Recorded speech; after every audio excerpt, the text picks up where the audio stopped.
El vampiro estelar. Robert Bloch. The Shambler from the Stars. Dedicado a H.P. Lovecraft. Audiocuento editado por Juan Pablo Flores Montaño. Para Audioteca de Medianoche. El vampiro estelar. Y mayúscula. Confieso que solo soy un simple escritor de relatos fantásticos. Desde mi infancia más temprana me he sentido subyugado por la secreta fascinación de lo desconocido y lo insólito. Los temores innominados, los sueños grotescos, las fantasías extrañas que obsesionan nuestra mente, han tenido siempre un poderoso e inexplicable atractivo para mí. En literatura, he caminado con Poe por senderos ocultos, me he arrastrado con Machen entre las sombras, he cruzado con Baudelaire las regiones de las horridas estrellas, o me he sumergido en las profundidades de la tierra, guiado por los relatos de la antigua ciencia. Mi escaso talento para el dibujo me obligó a intentar describir con torpes palabras los seres fantásticos que moraban en mis sueños tenebrosos. Esta misma inclinación por lo siniestro se manifestaba también en mis preferencias musicales. Mis composiciones favoritas eran la suite de los planetas y otras del mismo género. Mi vida interior se convirtió muy pronto en un perpetuo festín de horrores fantásticos, refinadamente crueles. En cambio, mi vida exterior era insulsa. Con el transcurso del tiempo, me fui haciendo cada vez más insociable, hasta que acabé por llevar una vida tranquila y filosófica en un mundo de libros y de sueños. El hombre debe trabajar para vivir. Incapaz por naturaleza de todo trabajo manual, me sentí desconcertado en mi adolescencia ante la necesidad de elegir profesión. Mi tendencia a la depresión vino a complicar las cosas, y durante algún tiempo estuve bordeando el desastre económico más completo. Entonces fue cuando me decidí a escribir. Adquirí una vieja máquina, un montón de papel barato y unas cuantas hojas de papel carbón. Nunca me preocupó la búsqueda de un tema. Qué mejor venero que las ilimitadas regiones de mi viva imaginación. Escribiría sobre temas de horror y de oscuridad y sobre el enigma de la muerte. Al menos, en mi inexperiencia y candidez, este era mi propósito. Mis primeros intentos fueron un fracaso rotundo. Los resultados quedaron lastimosamente lejos de mis soñados proyectos.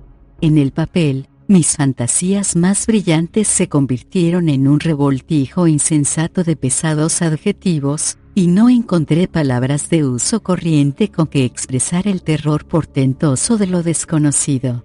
Mis primeros manuscritos resultaron mediocres, vulgares. Las pocas revistas especializadas en este género los rechazaron con significativa unanimidad. Tenía que vivir. Lentamente, pero de manera segura, comencé a ajustar mi estilo a mis ideas. Trabajé laboriosamente las palabras, las frases y la estructura de las oraciones. Trabajé febrilmente en ello. Pronto aprendí lo que era sudar. Y por fin, uno de mis relatos fue aceptado, después, un segundo, y un tercero, y un cuarto. Enseguida comencé a dominar los trucos más elementales del oficio, y empecé finalmente a vislumbrar mi porvenir con cierta claridad. Retorné con el ánimo más ligero a mi vida de ensueños y a mis queridos libros. Mis relatos me proporcionaban medios un tanto escasos para subsistir, y durante cierto tiempo no pedí más a la vida. Pero esto duró poco. La ambición, siempre engañosa, fue la causa de mi ruina. Quería escribir una historia real, no uno de esos cuentos efímeros y estereotipados que producía para las revistas, sino una verdadera obra de arte. La creación de semejante obra maestra llegó a convertirse en mi ideal. Yo no era un buen escritor, pero ello no se debía enteramente a mis errores de estilo. Presentía que mi defecto fundamental radicaba en el asunto escogido. Los vampiros, los hombres lobo, los profanadores de cadáveres, los monstruos mitológicos, constituían un material de escaso mérito. Los temas e imágenes vulgares, El empleo rutinario de adjetivos y un punto de vista prosaicamente antropocéntrico eran los principales obstáculos para producir un cuento fantástico realmente bueno. Debía elegir un tema nuevo, una intriga extraordinaria de verdad. Si pudiera concebir algo monstruosamente increíble. Estaba ansioso por aprender las canciones que cantaban los demonios al precipitarse más allá de las regiones estelares, por oír las voces de los dioses antiguos susurrando sus secretos al vacío preñado de resonancias.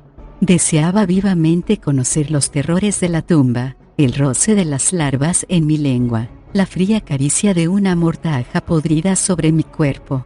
Anhelaba hacer mías las vivencias que yacen latentes en el fondo de los ojos vacíos de las momias, y ardía en deseos de aprender la sabiduría que solo el gusano conoce. Entonces podría escribir de verdad, y mis esperanzas se realizarían cabalmente. Busqué el modo de conseguirlo. Serenamente, comencé a escribirme con pensadores y soñadores solitarios de todo el país. Mantuve correspondencia con un ermitaño de los montes occidentales, con un sabio de la región desolada del norte y con un místico de Nueva Inglaterra. Por medio de tuve conocimiento de algunos libros antiguos que eran tesoro y reliquia de una ciencia extraña. Primero me citó, con mucha reserva, algunos pasajes del legendario Necronomicon, luego se refirió a cierto libro de Eibon, que tenía fama de superar a los demás por su carácter demencial y blasfemo. Él mismo había estudiado aquellos volúmenes que recogían el terror de los tiempos originales, pero me prohibió que ahondara demasiado en mis indagaciones.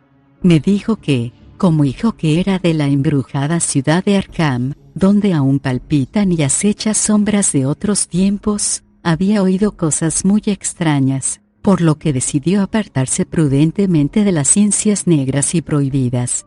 Finalmente, después de mucho insistirle, consintió de mala gana en proporcionarme los nombres de ciertas personas que a su juicio podrían ayudarme en mis investigaciones. Mi corresponsal era un escritor de notable brillantez, gozaba de una sólida reputación en los círculos intelectuales más exquisitos, y yo sabía que estaba tremendamente interesado en conocer el resultado de mi iniciativa. Tan pronto como su preciosa lista estuvo en mis manos, comencé una masiva campaña postal con el fin de conseguir los libros deseados. Dirigí mis cartas a varias universidades, a bibliotecas privadas, a astrólogos afamados y a los dirigentes de ciertos cultos secretos de nombres oscuros y sonoros. Pero aquella labor estaba destinada al fracaso. Sus respuestas fueron manifiestamente hostiles. Estaba claro que quienes poseían semejantes ciencias se enfurecían ante la idea de que sus secretos fuesen desvelados por un intruso. Posteriormente, recibí varias cartas anónimas llenas de amenazas, e incluso una llamada telefónica verdaderamente alarmante. Pero lo que más me molestó fue el darme cuenta de que mis esfuerzos habían resultado fallidos. Negativas, evasivas, desaires, amenazas. Aquello no me servía de nada. Debía buscar por otra parte. Las librerías. Quizá descubriese lo que buscaba en algún estante olvidado y polvoriento. Entonces empecé una cruzada interminable. Aprendí a soportar mis numerosos desengaños con impasible tranquilidad. En ninguna de las librerías que visité habían oído hablar del espantoso Necronomicon, del maligno libro de Eibon, ni del inquietante Cultes des Gaules. La perseverancia acaba siempre por triunfar. En una vieja tiendecita de South de Arborn Street, en unas estanterías arrinconadas, acabé por encontrar lo que andaba buscando. Allí, encajado entre dos ediciones centenarias de Shakespeare, descubrí un gran libro negro con tapas de hierro. En ellas, grabado a mano, se leía el título, De Vermis Mysteries, Los misterios del gusano. El propietario no supo decirme de dónde procedía el libro aquel. Quizá lo había adquirido hacía un par de años en algún lote de libros de segunda mano. Era evidente que desconocía su naturaleza, ya que me lo vendió por $1. Encantado por su inesperada venta, me envolvió el pesado mamotreto y me despidió con amable satisfacción. Yo me marché apresuradamente con mi precioso botín debajo del brazo. Lo había encontrado. Ya tenía referencias del libro. Su autor era Ludwig Prien, y había perecido en la hoguera inquisitorial, en Bruselas, cuando los juicios por brujería estaban en su apogeo. Había sido un personaje extraño, alquimista, nigromante y mago de gran reputación. Alardeaba de haber alcanzado una edad milagrosa, cuando finalmente fue inmolado por el feroz poder secular. De él se decía que se proclamaba el único superviviente de la Novena Cruzada, y exhibía como prueba ciertos documentos mohosos que parecían atestiguarlo. Lo cierto es que, en los viejos cronicones, el nombre de Ludwig Prien figuraba entre los caballeros servidores de Montserrat, pero los incrédulos le seguían considerando un chiflado y un impostor, a lo sumo descendiente de aquel famoso caballero. Ludwig atribuía sus conocimientos de hechicería a los años en que había estado cautivo entre los brujos y encantadores de Siria, y hablaba a menudo de sus encuentros con los jinns y los efreets de los antiguos mitos orientales. Se sabe que pasó algún tiempo en Egipto, y entre los antones libios se cuentan ciertas leyendas que aluden a las hazañas del viejo adivino en Alejandría. En todo caso, pasó sus postreros días en las llanuras de Flandes, su tierra natal, habitando lugar muy adecuado en las ruinas de un sepulcro prerromano que se alzaba en un bosque próximo a Bruselas. Se decía que allí moraba en las sombras, rodeado de demonios familiares y terribles sortilegios. Aún se conservan manuscritos que dicen, en forma un tanto evasiva, que era asistido por compañeros invisibles y servidores enviados de las estrellas. Los campesinos evitaban pasar de noche por el bosque donde él vivía, no les gustaban ciertos ruidos que resonaban cuando había luna llena, y preferían ignorar qué clase de seres se prosternaban ante los viejos altares paganos que se alzaban, medio desmoronados, en lo más oscuro del bosque. Sea como fuere, después de ser apresado Prien por los esbirros de la Inquisición, nadie vio a las criaturas que había tenido a su servicio. Antes de destruir el sepulcro donde había morado, los soldados lo registraron a fondo y no encontraron nada. Seres sobrenaturales, instrumentos extraños, pócimas, todo había desaparecido de la manera más misteriosa.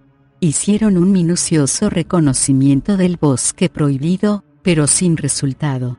Sin embargo, antes de que terminara el proceso de Prien, saltó sangre fresca en los altares, y también en el potro de tormento. Pero ni con las más atroces torturas lograron romper su silencio. Por último, cansados de interrogar, arrojaron al viejo hechicero a una mazmorra. Y fue durante su prisión, mientras aguardaba la sentencia, cuando escribió ese texto morboso y horrible, de Vermis Mysteris, conocido hoy por los misterios del gusano. Nadie se explica cómo pudo hacerlo sin que los guardianes le sorprendieran, pero un año después de su muerte, el texto fue impreso en Colonia. Inmediatamente después de su aparición, el libro fue prohibido.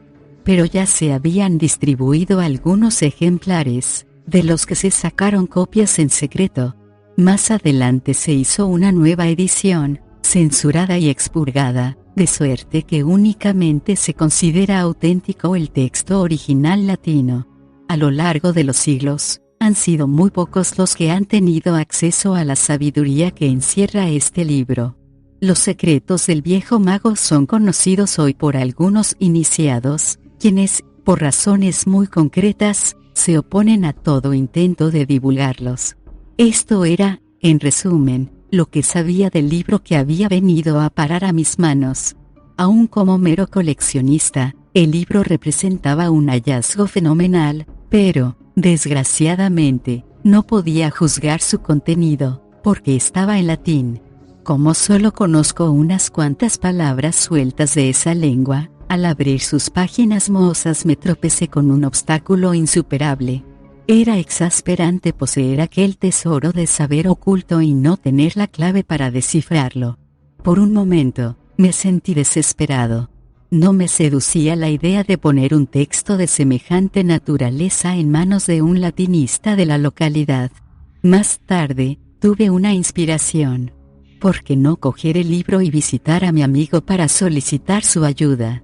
Él era un erudito, leía en su idioma a los clásicos, y probablemente las espantosas revelaciones de Prim le impresionarían menos que a otros.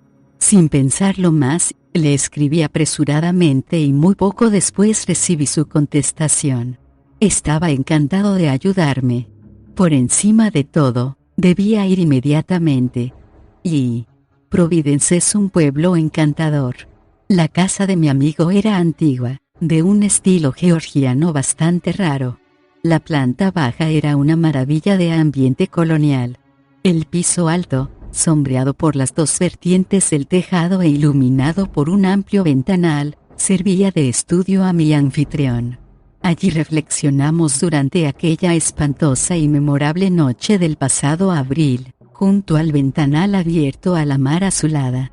Era una noche sin luna, una noche lívida en la que la niebla llenaba la vacía oscuridad de sombras aladas. Todavía puedo imaginar con claridad la escena. La pequeña habitación iluminada por la luz de la lámpara, la mesa grande, las sillas de alto respaldo. Los libros tapizaban las paredes, los manuscritos se apilaban aparte, en archivadores especiales. Mi amigo y yo estábamos sentados junto a la mesa, ante el misterioso volumen.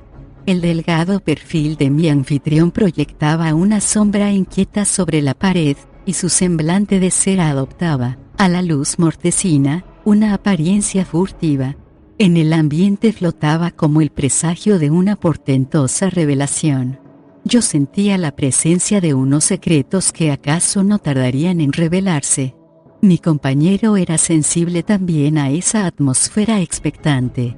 Los largos años de soledad habían agudizado su intuición hasta unos extremos inconcebibles.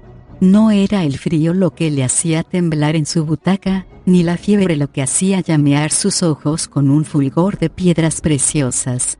Aún antes de abrir aquel libro maldito, sabía que encerraba una maldición. El olor a moho que desprendían sus páginas antiguas traía consigo un vaho que parecía brotar de la tumba. Sus hojas descoloridas estaban carcomidas por los bordes. Su encuadernación de cuero estaba roída por las ratas, acaso por unas ratas cuyo alimento habitual fuera singularmente horrible. Aquella noche había contado a mi amigo la historia del libro, y lo había desempaquetado en su presencia. Al principio parecía deseoso, ansioso, diría yo, por empezar enseguida su traducción. Ahora, en cambio, vacilaba. Insistía en que no era prudente leerlo. Era un libro de ciencia maligna. ¿Quién sabe qué conocimientos demoníacos se ocultaban entre sus páginas, o qué males podían sobrevenir al intruso que se atreviese a profanar sus secretos? No era conveniente saber demasiado. Muchos hombres habían muerto por practicar la ciencia corrompida que contenían esas páginas. Me rogó que abandonara mi investigación, ahora que no lo había leído aún, y que tratase de inspirarme en fuentes más saludables. Fui un necio. Rechacé precipitadamente sus objeciones con palabras vanas y sin sentido. Yo no tenía miedo. Podríamos echar al menos una mirada al contenido de nuestro tesoro. Comencé a pasar las hojas. El resultado fue decepcionante. Su aspecto era el de un libro antiguo y corriente de hojas amarillentas y medio deshechas, impreso en gruesos caracteres latinos, y nada más, ninguna ilustración, ningún grabado alarmante. Mi amigo no pudo resistir la tentación de saborear semejante rareza bibliográfica. Al cabo de un momento, se levantó para echar una ojeada al texto por encima de mi hombro. Luego, con creciente interés, empezó a leer en voz baja algunas frases en latín. Por último, vencido ya por el entusiasmo, me arrebató el precioso volumen, Se sentó junto a la ventana y se puso a leer pasajes al azar. De vez en cuando, los traducía al inglés. Sus ojos relampagueaban con un brillo salvaje. Su perfil cadavérico expresaba una concentración total en los viejos caracteres que cubrían las páginas del libro. Cuando traducía en voz alta, las frases retumbaban como una letanía del diablo. Luego, su voz se debilitaba hasta convertirse en un siseo de víbora. Yo tan solo comprendía algunas frases sueltas porque en su ensimismamiento, parecía haberse olvidado de mí. Estaba leyendo algo referente a hechizos y encantamientos. Recuerdo que el texto aludía a ciertos dioses de la adivinación, tales como el padre Yig, An el Oscuro, y Yatis, cuya barba estaba formada por serpientes. Yo temblaba, ya conocía esos nombres terribles. Pero más habría temblado, si hubiera llegado a saber lo que estaba a punto de ocurrir. Y no tardó en suceder. De repente, mi amigo se volvió hacia mí, presa de gran agitación. Con voz chillona y excitada, me preguntó si recordaba las leyendas sobre las hechiceras de Prin, y los relatos sobre los servidores invisibles que había hecho venir desde las estrellas. Dije que sí, pero sin comprender la causa de su repentino frenesí. Entonces me explicó el motivo de su agitación. En el libro, en un capítulo que trataba de los demonios familiares, había encontrado una especie de plegaria o conjuro que tal vez fuera el que Prin había empleado para atraer a sus invisibles servidores desde los espacios ultraterrestres. Ahora iba a escucharlo, él me lo leería. Yo permanecí sentado como un tonto, ignorante de lo que iba a pasar. ¿Por qué no gritaría entonces? ¿Por qué no trataría de escapar o de arrancarle de las manos aquel códice monstruoso? Pero yo no sabía nada, y me quedé sentado donde estaba, mientras mi amigo, con voz quebrada por la violenta excitación, leía una larga y sonora invocación. Tibi, magnum nominandum, signa stellarum nigrarum et bufaniformis ad quae sigillum. El ritual seguía, las palabras se alzaron como aves nocturnas de terror y de muerte, temblaron como llamas en el aire tenebroso y contagiaron su fuego letal a mi cerebro. Los acentos atronadores de mi amigo producían un eco en el infinito, más allá de las estrellas más remotas. Era como si su voz, a través de enormes puertas primordiales, alcanzara regiones exteriores a toda dimensión en busca de un oyente, y lo llamara a la tierra. ¿Era todo esto una ilusión? No me paré a reflexionar. Y aquella llamada, proferida de manera casual, obtuvo una respuesta. Apenas se había apagado la voz de mi amigo en nuestra habitación, cuando sobrevino el terror. El cuarto se tornó frío. Por el ventanal entró aullando un viento repentino que no era de este mundo. En él cabalgaba como un plañido, como una nota perversa y lejana. Al oírla, el semblante de mi amigo se convirtió en una pálida máscara de terror. Luego, las paredes crujieron y las hojas de la ventana se combaron ante mis ojos atónitos. Desde la nada que se abría más allá de la ventana, llegó un súbito estallido de lúbrica risa, unas carcajadas histéricas, que parecían producto de la más absoluta locura. Aquellas carcajadas que no provenían de boca alguna alcanzaron la última esencia del horror. Lo demás ocurrió a una velocidad pasmosa. Mi amigo se lanzó hacia el ventanal y comenzó a gritar, manoteando como si quisiera zafarse del vacío. A la luz de la lámpara vi sus rasgos contraídos en una mueca de loca agonía. Un momento después, su cuerpo se elevó del suelo y comenzó a doblarse hacia atrás, en el aire, hasta un grado imposible. Inmediatamente, sus huesos se rompieron con un chasquido horrible y su figura quedó suspendida en el vacío. Tenía los ojos vidriosos, y sus manos se crisparon convulsivamente como si quisieran agarrar algo que yo no veía. Una vez más, se oyó aquella risa besánica, pero ahora provenía de dentro de la habitación. Las estrellas oscilaban en roja angustia, el viento frío silbaba estridente en mis oídos. Me encogí en mi silla, con los ojos clavados en aquella escena aterradora que se desarrollaba ante mí. Mi amigo empezó a gritar. Sus alaridos se mezclaron con aquella risa perversa que surgía del aire. Su cuerpo combado, suspendido en el espacio, se dobló nuevamente hacia atrás, mientras la sangre brotaba del cuello desgarrado como agua roja de un surtidor.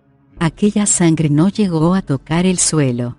Se detuvo en el aire, y cesó la risa, que se convirtió en un gorgoteo nauseabundo. Dominado por el vértigo del horror, lo comprendí todo. La sangre estaba alimentando a un ser invisible del más allá. ¿Qué cantidad del espacio había sido invocada tan repentina e inconscientemente? ¿Qué era aquel monstruoso vampiro que yo no podía ver? Después, aún tuvo lugar una espantosa metamorfosis. El cuerpo de mi compañero se encogió, marchito ya y sin vida. Por último, cayó en el suelo y quedó allí horriblemente inmóvil. Pero en el aire de la estancia sucedió algo pavoroso. Junto al ventanal, en el rincón, se hizo visible un resplandor rojizo, sangriento. Muy despacio, pero de forma continua, la silueta de la presencia fue perfilándose cada vez más, a medida que la sangre iba llenando la trama de la invisible entidad de las estrellas.